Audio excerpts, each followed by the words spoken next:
Stop throwing away your best fertilizer.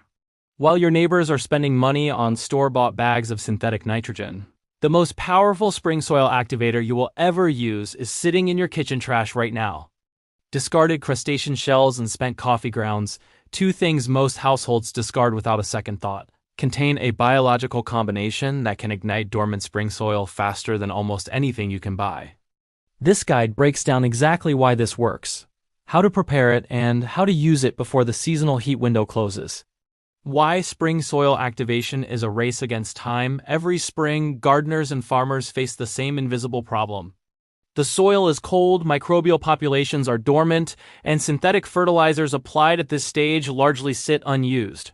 When soil temperatures sit below 10 degrees Celsius, the bacteria responsible for converting nitrogen into plant-available forms slow to a near halt.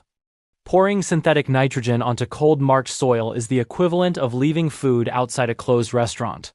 The nutrient is present, but nothing is open to process it. Early season heat events are arriving sooner, and crops that have not established strong root systems face significant stress. Root architecture established in the first 4 to 6 weeks of spring determines how resilient a plant will be. The solution is not to add more fertilizer. The solution is to wake the soil up, and that requires a biological trigger. Crustacean shells from shrimp, crab, or lobster are underused soil amendments. Their power comes from two distinct compounds. The first is chitin. When chitin enters the soil, it triggers chitin-degrading bacteria like Serratia and Bacillus, which suppress soil-borne fungal pathogens. The second compound is nitrogen. Crustacean shells carry a nitrogen content that rivals many commercial organic fertilizers. Spent coffee grounds bring complementary properties. They carry a carbon-to-nitrogen ratio of 20:1, ideal to fuel bacterial activity. Coffee grounds have an enormous surface area already colonized by bacteria during the brewing process. You are introducing a pre-seeded microbial substrate. Together, these materials create a biological ignition system. The coffee provides surface area, while shell powder recruits the soil microbial community. Preparing the mixture. Turning kitchen scraps into garden dust. The goal is to increase the surface area of the shell material as much as possible. Dry them in an oven at 150 degrees Celsius for 20 to 30 minutes until they are brittle. Then grind them into a coarse powder.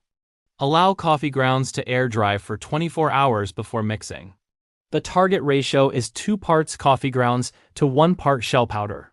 This ratio balances the acidity of the coffee against the alkaline calcium carbonate in the shells, keeping the blend close to pH neutral.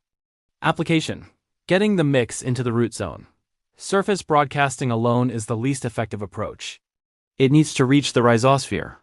Apply at a rate of 200 to 250 grams per square meter.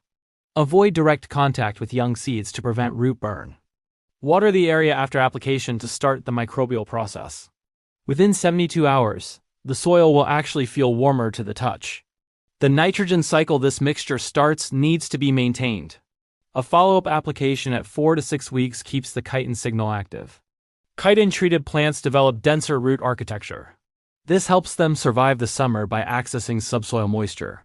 Begin collecting shells and saving coffee grounds now. Talk to local cafes or fishmongers. Most are happy to give away this waste. Join the natural farming movement. Subscribe to Natural Crops and Soil Hub on YouTube. Share this guide. Grow smarter this spring.